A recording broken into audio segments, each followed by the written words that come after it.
खुदावंद यीशु मसीह में आप सबको सलाम। हालेलुया। कि अपने हाथ उठाएं और लहराएं, इसलिए कि आप खुश हैं। जो खुश है वो लहराए। और आपको जो लैंड सीजन है, इसके ताल्लुक से कुछ बातें आज सीखेंगे, क्योंकि हम अगले बल्कि इसी बुध से रोजे जो है वो स्टार्ट हो रहे हैं। तो अपने आप को अभी से हमने तैयार करना है, सीखना है। तो इसलिए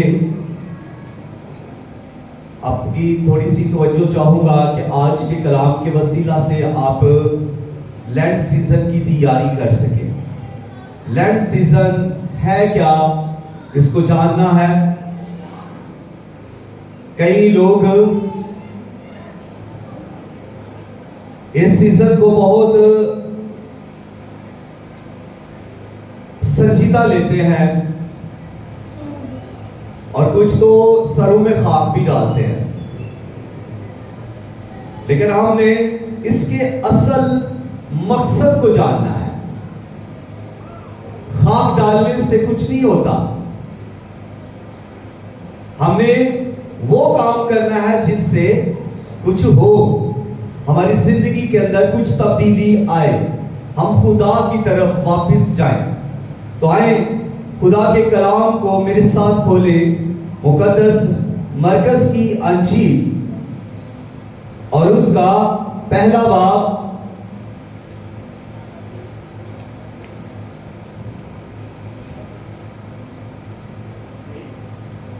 और उसकी 15वीं आयत, बल्कि 14वीं से ही मैं आप सबों के सामने खुदा के बेमिसाल, लासानी, लाफानी, लाकता, लारेब, मुकद्दस, पाक, सुंदर, प्यारे कलाम को पढ़ने की जिसारत करूंगा। हवाला फिर से दोहराऊंगा, मुकद्दस मरकज की अंजील और उसका पहला बाब और उसकी 14वीं आयत से खुदा के बेमिसाल और लासानी कलाम को हम अपनी हिदायत और रहनुमाई के लिए पढ़ेंगे। फिर यूहन्ना के पकड़वाए जाने के बाद यीशु ने गलील में आकर खुदा की खुशखबरी की मनादी की और कहा कि वक्त पूरा हो गया है और खुदा की बादशाही नजदीक आ गई है। तौबा करो और खुशखबरी पर ईमान लाओ। खुदावन के कलाम के पढ़े, सुने और कबूल किए जाने पर खुदावन की कसरत के साथ बरकत हो। जिस सब कहें आमीन। लैंड सीजन का ये पहला मैसेज सरमन जो आपके साथ शेयर करने को हूं, वापिस आओ क्योंकि बाप इंतजार कर रहा है। अनुमान है, वापिस आओ क्योंकि बाप इंतजार कर रहा है। तो इसके 3-4 पॉइंट हैं जिनको मैं शेयर करना चाहूंगा ताकि इसको अच्छी तरह से हम समझ सके और इसको फिर सीख भी सके। तो पहला पॉइंट ये है कि इस सीजन में, लैंड सीजन में, खुदा हमारी हालत को दिखाता है। पहला नुक्ता या पहला पॉइंट कि खुदा हमारी हालत को दिखाता है। और दूसरा पॉइंट ये कि वापिस आना। दूसरा पॉइंट ये कि वापिस आना, खुदा की तरफ फिर जाना। और फिर चौथा पॉइंट यीशु मसीह की कुर्बानी। और चौथा पॉइंट फैसले की घड़ी। तो इन पॉइंट्स पर हम इस मज़मून को सीखेंगे। आउटलाइन मैं आपको दे चुका हूं।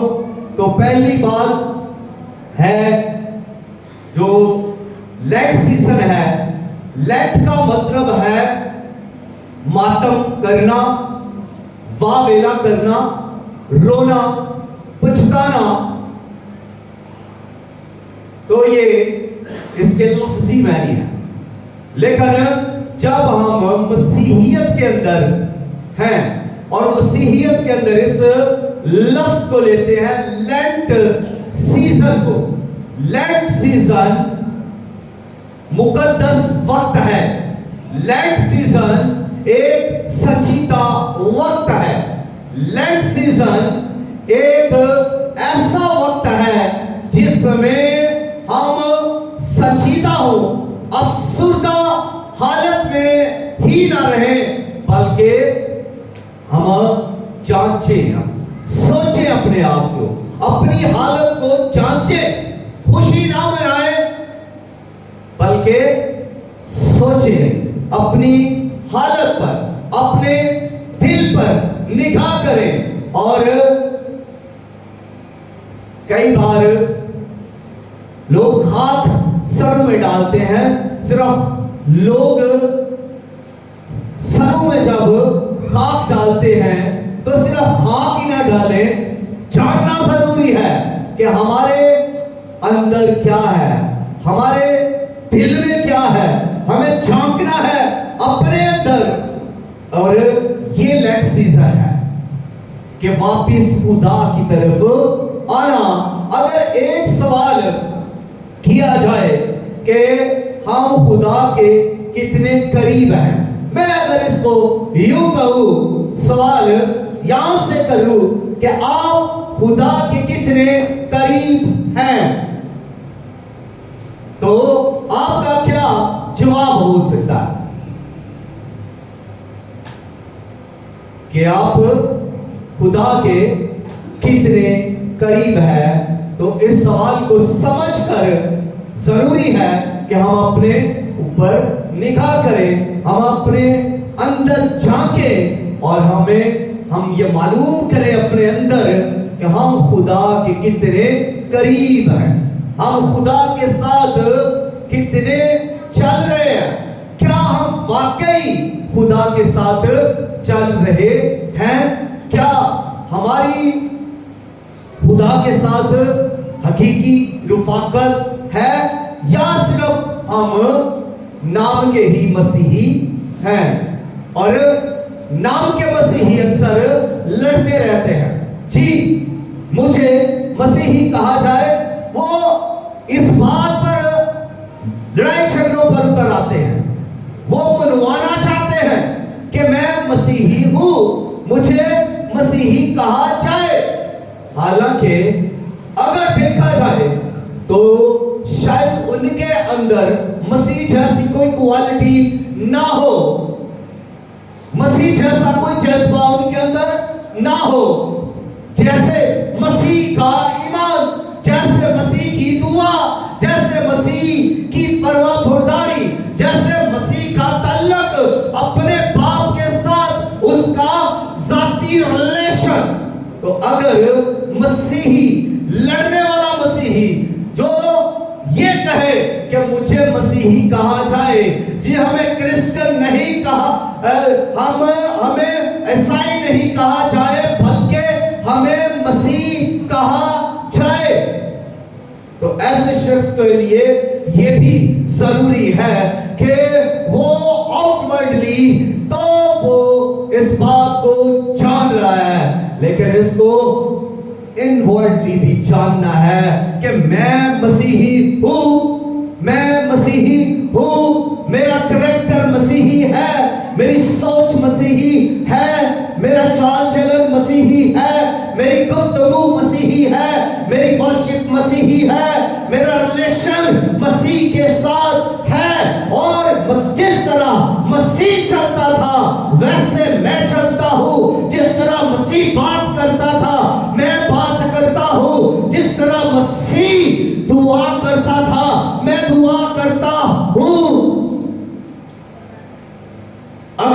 मसीह ही ये बात जान जाए तो फिर उसके लिए क्या है, ये लेंट सीजन है। वो उसके लिए ये मुकद्दस घड़ियां हैं जानने के लिए कि मैं मसीही हूं। लोग चलते जा रहे हैं, रुकने का नाम नहीं ले रहे, लेकिन इस लेंट सीजन में खुदा ये कह रहा है रुक जाओ। खुदा ये कहता है कि रुक जाओ और अपने आप को जांचो। खुदा कह रहा है रुक जाओ और मेरी तरफ फिरो, मेरी तरफ आ जाओ, वापिस आ जाओ। ये लेंट सीजन अहम है हमारी जिंदगियों के लिए, ये अहम है। शायद अगला लेंट सीजन हमने नहीं देखना। हम में से कौन जानता है कि अगला साल लेंट सीजन का दिन हमारी जिंदगी में होंगे या नहीं होंगे, कोई नहीं जानता। लेकिन एक चांस है, अभी आपके पास एक मौका है, अभी आपको एक चांस दे दिया गया है। ये लेंट सीजन है और ये 40 दिन है। जो 40 दिन के रोजे हैं इनको लेंट सीजन कहा जा रहा है। तो ये हमारे लिए क्या है, मौका है। हर दिन हमारे लिए मौका है, हर घड़ी हमारे लिए सोचने के लिए लम्हा है, घड़ी है, वक्त है। और अगर हम ये नहीं सोचते तो फिर ये लेंट सीजन भी हम जाया कर रहे हैं, ये मौका भी हम जाया कर रहे हैं। फिर इस लेंट सीजन में भी हमने कुछ नहीं किया, हमने वही किया जो पिछले लेंट सीजन में किया, वही किया हमने जो रस्मी दुआएं की, जो रटी रटाई दुआएं की, वही किया जो रस्मी इबादत की, जिसमें हमने गीत गाए, तब्दीली कोई ना आई। जिसमें हमने दुआएं की, कुछ ना हुआ, कोई तब्दीली ना आई, कोई ज़हन ना बदला, कोई बेदारी ना आई। हमने दुआएं की लेकिन हमारी जिंदगी के अंदर कुछ ना हुआ और हम खुदा के करीब ना गए। अब खुदा कह रहा है कि रुक जाओ।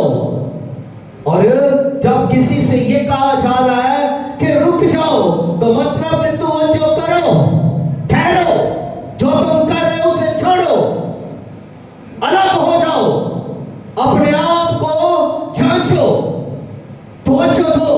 खुदा जब ये कह रहा है रुक जाओ तो मतलब कि हमें इस सीजन में रुकना है। कहां पर? मसवा पर रुकना है, खुदा की हजूरी में रुकना है और रुक कर झुकना है, दुआ करनी है, रिलेशन बनाना है खुदा के साथ। मसीह अपने आप को इस लेंट सीजन में मसीही बनाना है। इस लेंट सीजन में इन 40 डेज के अंदर, इन 40 रोजों में हमारी वर्शिप का मियार हो, हमारी वर्शिप म्यारी हो।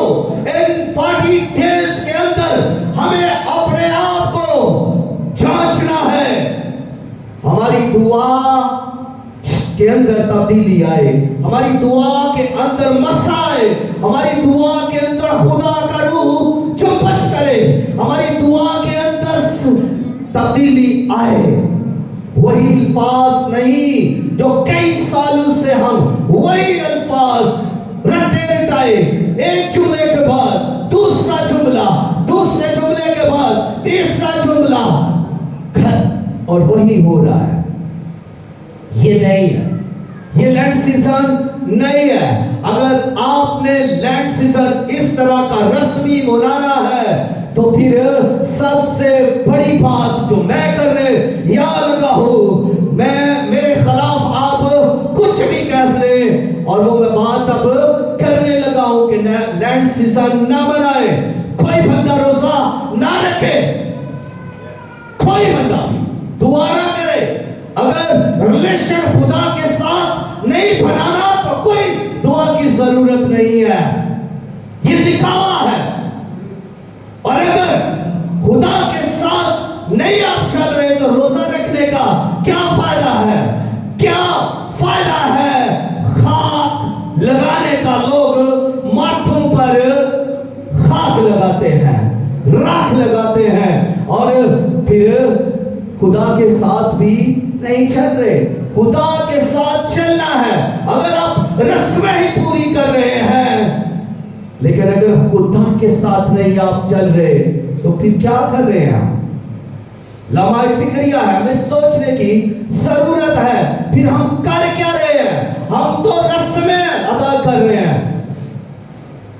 जिस तरह कुछ ऐसे लोग भी हैं जो बेईमान लोग हैं, वो भी तो क्रिसमस मना रहे हैं आपके साथ। सारा साल वो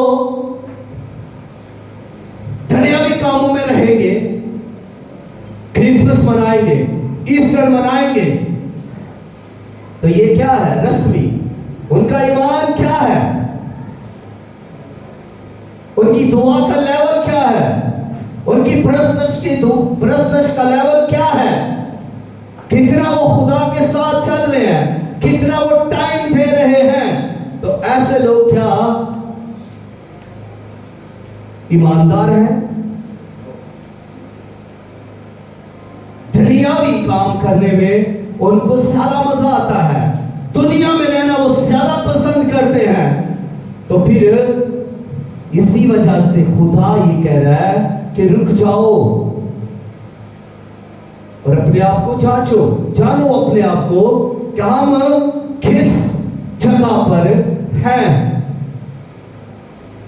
इसलिए खुदा ये कह रहा है कि जानो, रुको, झुको, टिको, ठहरो, वापिस आओ, खुदा की तरह मुड़ो, खुदा से रिलेशन बनाओ। सबसे पहली बात यही है कि लैंड सीजन जो दिया गया है इसमें खुदा के साथ रिलेशन बना ले। खुदा के साथ ताल्लुक बन जाएगा तो दुआ भी कबूल होगी, वर्शिप भी कबूल होगी। वर्शिप के वसीला से मुझसे होंगे, कलाम के वसीला से लोग बरकत पाएंगे। अगर खुदा के साथ रिलेशन है, अगर खुदा के साथ ही हमारा रिलेशन कायम नहीं हुआ तो फिर कैसे हम आगे बढ़ सकते हैं? तो ये तो फिर खाली है, ये सब फिर खाली है, रस्मी है। और रस्मी देखे हम शुरू से कई दुनियावी रस्में भी अदा करते आ रहे हैं। अब तो कुछ लोग उनको भी काम करना शुरू हो गए हैं। जैसे आप देखें कुछ शख्स मर जाता है तो उसका जनाजा करते हैं और कहते हैं अभी सब कुछ यही है। लोग पहले 30वां करते थे, 10वां करते थे, 40वां करते थे, लेकिन आज नहीं हो रहा। इसलिए कि लोग समझ रहे हैं कि ये रस्मी है, ये इसमें कोई बरकत नहीं है। हमारे जो मर चुका है उसके लिए कोई बरकत नहीं है। लोग जान चुके हैं। इसी तरह हमें भी जानना है, पहचानना है अपने आप को, अपने एटीट्यूड को जानना है, अपने कैरेक्टर को, अपनी सोच को जानना है। और यही बात है, जब हम जान जाएंगे तब हम ये कह सकेंगे कि हम खुदा के साथ चल रहे हैं। और जब हम खुदा के साथ चल रहे हैं तो खुदा हमारे साथ चल रहा है।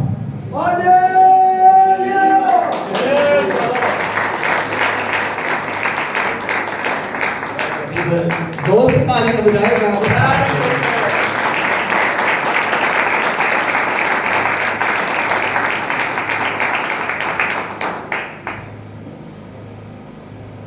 हम खुदा के साथ चल रहे हैं।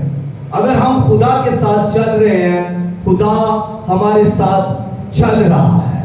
और जब खुदा हमारे साथ चल रहा है फिर हमारी जिंदगी में कुछ हो रहा है। फिर हमारी जिंदगी खाली नहीं है, फिर हमारी जिंदगी भरी हुई है, फिर हमारी जिंदगी लदी हुई है बरकतों से, नेमतों से। फिर हमारे लिए आसमान खुला है जब खुदा हमारे साथ चल रहा है। फिर खुदा की अनाइंटी हमारे साथ है जब खुदा हमारे साथ चल रहा है। फिर हमारे लिए मौज से हो रहे हैं। फिर जब खुदा हमारे साथ चल रहा है तो हम खुद भी बरकत पा रहे हैं और हमारे वसीला से दूसरे भी बरकत पा रहे हैं और हम खुद भी शिफा पा रहे हैं और दूसरे भी शिफा पा रहे हैं और खुद भी सेहतमंद है और हमारे वसीला से दूसरे भी हील हो रहे हैं, सेहतमंद हो रहे हैं, उनकी जिंदगी ब्लेस हो रही है जब हम खुदा के साथ चल रहे हैं और खुदा हमारे साथ चल रहा है। तो फिर हम फातिहा जिंदगी गुजार रहे हैं। फिर हमारी जिंदगी में खुदा है और जिस जिंदगी में खुदा है वो जिंदगी ब्लेस है, वो जिंदगी फातिहा है, वो जिंदगी चैलेंज करने वाली है, वो जिंदगी फतहमंद जिंदगी है। हालेलुया, बड़ी जोर से तालियां बजाएं।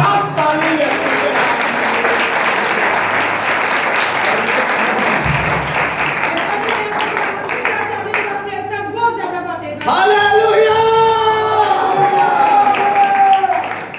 जी। पहला पॉइंट जो मैं आपके साथ शेयर करने को था, जो आउटलाइन में है, वो है इस लेंट सीजन में अपनी हालत को देखना, बल्कि खुदा दिखा रहा है। खुदा जो हमें देख रहा है, खुदा जो हमें देख रहा है, वो खुदा हमें सिर्फ बाइक से नहीं देख रहा। क्या हम आज कितने खूबसूरत लग रहे हैं? खुदा हमें बाइक से नहीं देख रहा। खुदा हमारे स्टाइल को ही नहीं देख रहा, खुदा हमारे कपड़ों को ही नहीं देख रहा, खुदा हमारे अंदर को भी देख रहा है। खुदा हमें अंदर से देख रहा है, हमारे दिल में क्या है, हमारी सोच में क्या है, क्योंकि खुदा हमारे अंदर भी है। खुदा सिर्फ हमारे साथ ही नहीं, वो हमारे अंदर भी है। और जो अंदर है वो अंदर से भी देखता है, वो अंदर से भी जांचता है, वो अंदर से आपको बरकत दे रहा है, वो अंदर से आपको मजबूत कर रहा है, वो अंदर से आपके ईमान को बढ़ा रहा है। वो जो आपके अंदर है वही जोरावर है। हालेलुया। और खुदा हमें हमारी हालत दिखाना चाह रहा है कि हमारी हालत कैसी है। हम सब चर्च आते हैं, हम सब चर्च आते हैं, हम सब दुआ करते हैं और गीत भी खाते हैं, लेकिन सवाल यह है कि हम खुदा को जानते हैं, हमारा दिल खुदा में है और हमारे दिल में खुदा है। इन चीजों को भी नोटिस करना है। अहम और जरूरी यही है। कुछ लोग, मैं आपको बताऊं, ये बोनस है। दुआ करना क्या है? बोनस है भाई, ब्लेसिंग है। गीत गाना क्या है? ब्लेसिंग है। ये आप नहीं कर रहे, ये आपको नेमत दी गई है, ब्लेसिंग दी गई है, खुदा की तरफ से है ये, ठीक है। और कलाम आप पढ़ रहे हैं, कलाम आप सीख रहे हैं, ये क्या है? ब्लेसिंग है। हकीकत तो ये है कि आपने खुदा को अपने दिल में जब रख लिया है, जब आप खुदा के साथ चल रहे हैं, जब खुदा आपकी जिंदगी में है, तब ही आप दुआ करेंगे। जब खुदा ही जिंदगी में नहीं, जब ईमान ही नहीं है, तो फिर दुआ क्या कोई करेगा? कौन दुआ करेगा? कौन गीत गाएगा? वही गाएगा जो खुदा के साथ चल रहा है और जिसके साथ खुदा चल रहा है। और जब खुदा उसके साथ है तो वो शख्स ब्लेसिंग पाएगा, दुआ की, दुआ करने की बरकत को पाएगा और वो दुआ करेगा। और जब वो दुआ करेगा, फिर जारी आएगी, फिर तब्दीली आएगी, फिर शिफाएं होगी, फिर इब्लीस के काम चलेंगे, खत्म होंगे। क्योंकि वो दुआ कर रहा है जिसके साथ खुदा चल रहा है। वो नहीं दुआ कर रहा जो खुदा के साथ ही नहीं चल रहा, वो क्या दुआ करेगा। लेकिन जब वो दुआ कर रहा है जो खुदा के साथ चल रहा है और खुदा भी उसके साथ चल रहा है, फिर काम होगा और फिर उसकी दुआ भी अलग तरह की होगी, दूसरों से डिफरेंट होगी। ये दुआ कहां से आई? खुदा की तरफ से ब्लेसिंग है। और जब खुदा की तरफ से ब्लेसिंग है तो खुदा की ब्लेसिंग अजीब है, निराली है, अनोखी है, कीमती है, अलग है, बेमिसाल है। उस जैसी कोई नेमत नहीं है। तो ये बात है कि हम कहते हैं कि हम दुआ करते हैं, हम दुआ करते हैं मगर खुदा के साथ नहीं चलते। हम कहते हैं कि हम गीत गाते हैं मगर हम खुदा को दिल नहीं देते। दिल हमारा कहीं और है, दिल में कोई और है, खुदा नहीं है। जब खुदा दिल में होगा तो खुदा फिर गीत तो हम उस वक्त गाते हैं जब खुश होते हैं, हमद के गीत। तो दाऊद क्या करता था? वो हमद के गीत गाता था तो खुशी से गाता था, खुश होता था, खुदा के साथ चलता था और खुदा भी उसके साथ चलता था। इसलिए वो मजमूर लिखता है, वो मजमूर गाता है, वो फिर बजाता है, वो तरन्नम में गाता है, वो सुर में गाता है, वो दिल से गाता है, क्योंकि दिल में खुदा है, इसलिए वो दिल से गा रहा है। और उसकी दुआएं, उसके गीतों में कुछ है। क्या है? मस्सा है, बरकत है। और आज भी जब हम उसकी दुआओं को पढ़ते हैं, उसके मजमूरों को पढ़ते हैं, आज भी उसमें मस्सा है और वो हमारे लिए बरकत का बाइस है। इसी तरह हम भी अगर खुदा के साथ चलते हैं तो फिर हमारे साथ जब खुदा चल रहा है, फिर हमारी लाइफ के अंदर, हमारी जिंदगी के अंदर, हमारी दुआ के अंदर और जो कुछ भी हम कर रहे हैं उसमें ब्लेसिंग है, क्योंकि खुदा हमारे साथ है। और जब देखें खुदा हमारे साथ है, खुदा हमारे अंदर है, तो हाथ में खुदा नहीं। हम जहां पर हाथ रखेंगे वहां पर खुदा का हाथ होगा, और जहां खुदा का हाथ होगा वहां पर बरकत आएगी, वहां पर मोक्षा होगा, वहां पर शिफा जारी होगी, वहां पर से इब्लीस का कब्जा टूटेगा। ये हमारा हाथ ही नहीं है, ये खुदा का हाथ है, क्योंकि खुदा हमारे साथ है, हमारे अंदर है। और अगर मैं ये कहूं कि खुदा हमारे अंदर है और हमारे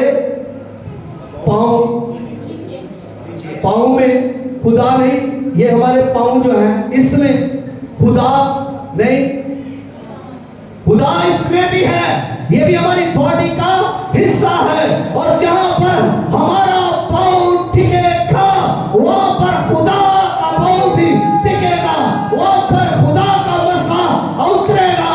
और देखिएगा जब एक बदरू गिरफ्तार शख्स जिसमें एक बड़ा लश्कर था, वहां पर खुदावंद यीशु मसीह जब उस इलाका में आकर अपने पांव का तलवा टिकाते हैं तो वो शख्स क्या हो जाता है? वो आजाद होता है। क्यों? कि यीशु मसीह के पांव रखने के वसीला से वो सारी सरजमीन पर खुदा की कुदरत जो है वो जुम्बश करने लगी, खुदा का मस्सा ट्रैवल करने लगा, रूह कुद्दस वहां काम करने लगा। और वो जो शख्स बदरू गिरता था वो कहां पर रहता था? वो कब्रों में रहता था, वो पहाड़ों में रहता था, वो अपने आप अपने नहीं जख्मी करता था, वो अपने हाथों को जख्मी करता, अपने बदन को जख्मी करता था, अपने मुंह को जख्मी करता था, खून उसके बदन से निकलता रहता था, लोग उसे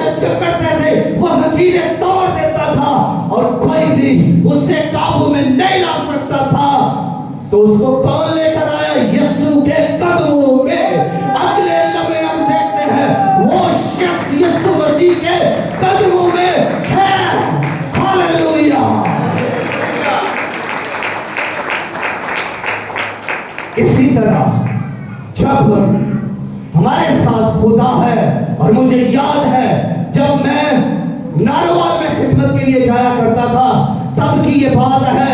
मैं एक घर में दाखिल होने लगा। वहां पर एक नहायत गरीब फैमिली थी। उस वक्त मैं मतलब कि फैक्ट्री ऑनर था, अच्छे पैसे कमा रहा था, जिंदगी बड़ी अच्छी थी। खुदा मुझे कुछ दिखाना चाह रहा था। उस शख्स ने दुआ करवाई, रात को बीमार था और उसी वक्त खुदा ने उसे शिफा दी और उसने अपनी बीवी से कहा, आओ हम अपने घर चले, हमारे यीशु ने हमें शिफा दे दी है। लेकिन हॉस्पिटल की नर्सेस ने उन्हें रोकने की कोशिश की, लेकिन उसने कहा नहीं, हमें शिफा मिल चुकी है, हम घर जाएंगे। फिर उसने कहा कि जब भी आप नारोवाल में आए, सिर्फ थोड़ी मदद के लिए ही मेरे घर में आपने जरूर आना है।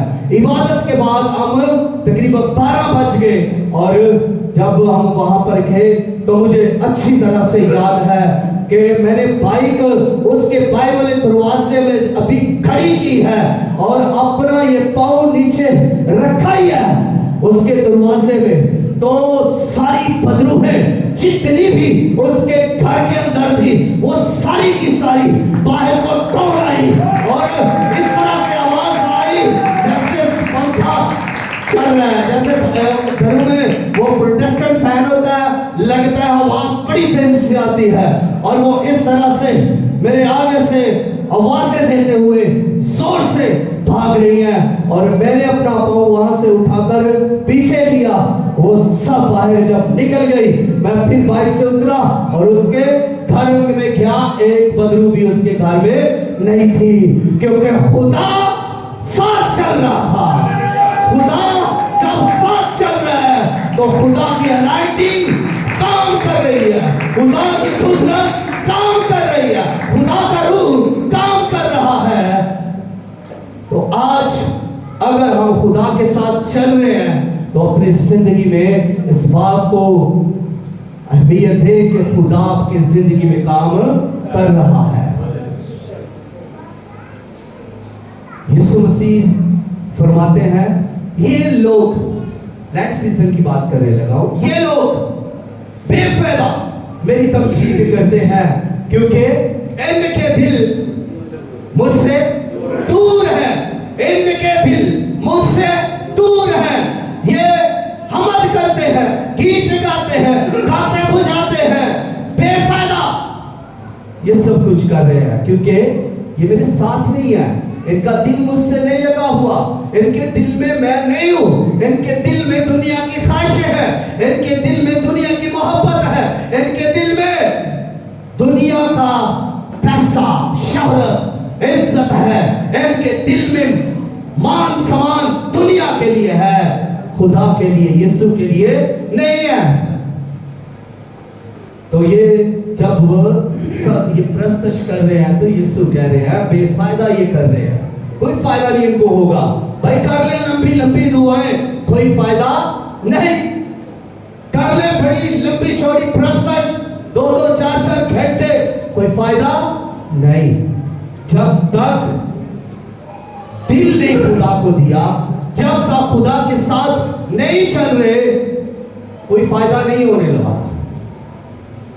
और एक बात और सीखते जाइए कि जो इस दुनिया में खुदा के साथ चल रहा है वो ही अगली दुनिया में खुदा के साथ साथ चलेगा। जो यहां नहीं चल रहा, जो इस दुनिया में खुदा के साथ चल रहा है, वो अगली दुनिया में जब खुदावंद यीशु मसीह बादशाही करेंगे, उस वक्त वो शख्स भी खुदा के साथ चलेगा। लेकिन जो इस दुनिया में खुदावंद यीशु के साथ नहीं चल रहा, वो अगली दुनिया में भी उसके साथ नहीं चल सकता।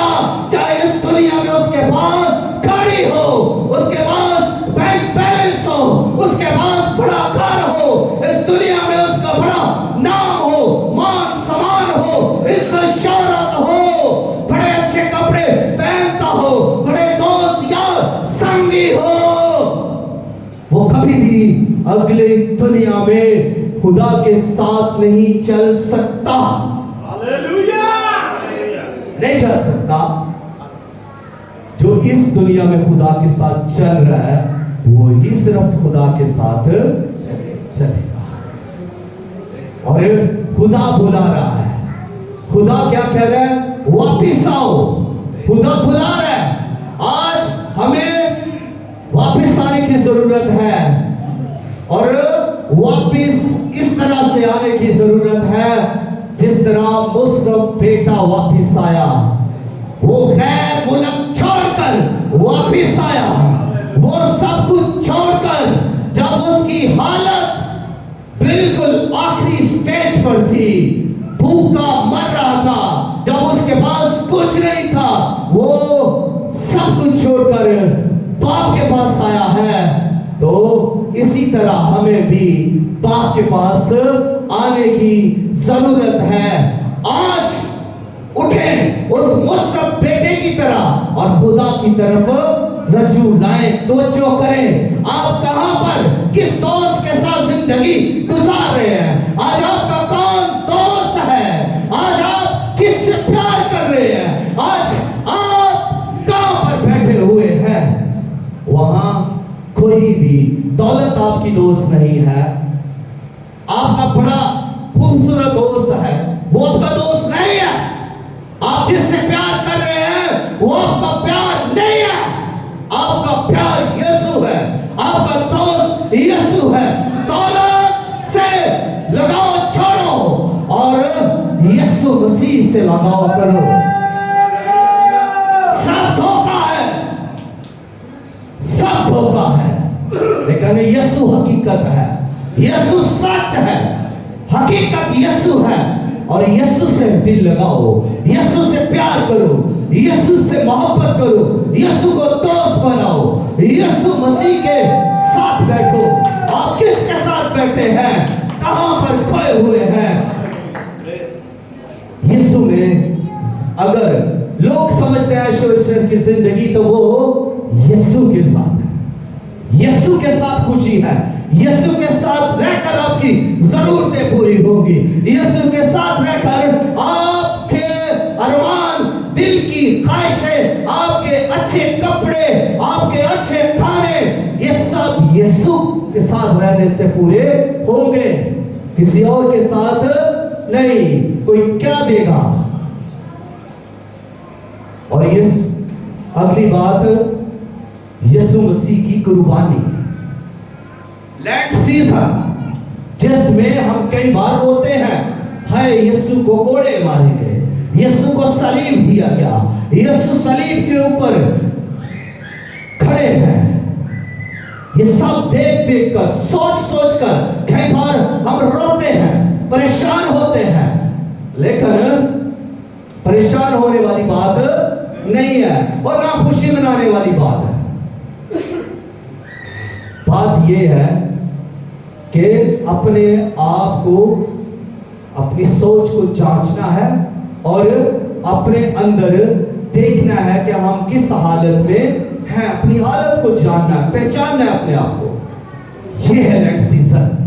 और रोजा जो है, हम लेंट सीजन के अंदर जब रोजे रखते हैं तो हमें ये नहीं है कि हम यीशु मसीह को सलीब दिया गया है तो लेंट कर रहे हैं, तू मातम कर रहे हैं, यीशु को कोड़े मारे गए, मैं रोजा रख के तू जो है मातम कर रहा हूं, मैं रोजा रख के खाक अपने माथे पर लगा रहा हूं, मैं यीशु मसीह को सलीब पर कांटों के साथ, कीलों के साथ चढ़ दिया गया और मैं रोजा रख के यीशु के दुखों में शामिल हो रहा हूं। भाई हम है क्या? हमारे दुख तो उसने ले लिए, अब कौन से दुख है? हमारे गुनाह तो उसने ले लिए है जी, और जो कोड़े हमें लगने थे वो तो उसने खा लिए। फिर हमें किस चीज का दुख है? भाई दुख तो तब था जब हमारे हाथों में कील ठोके जाते, फिर हम चीखते, कीलों की आवाजें सुनते। जब यीशु मसीह के हाथों में कील लगाए गए तो आवाजें, ठोकने की आवाज आवाजें थी और वो आवाजें आपके लिए थी। यीशु मसीह दर्द में मुब्तला है आपके लिए। यीशु कर्म की हालत में है तो आपको जिंदगी देने के लिए उसने खून बहाया, तो आपको बचाने के लिए। तो फिर किस चीज का हम दुख कर रहे हैं?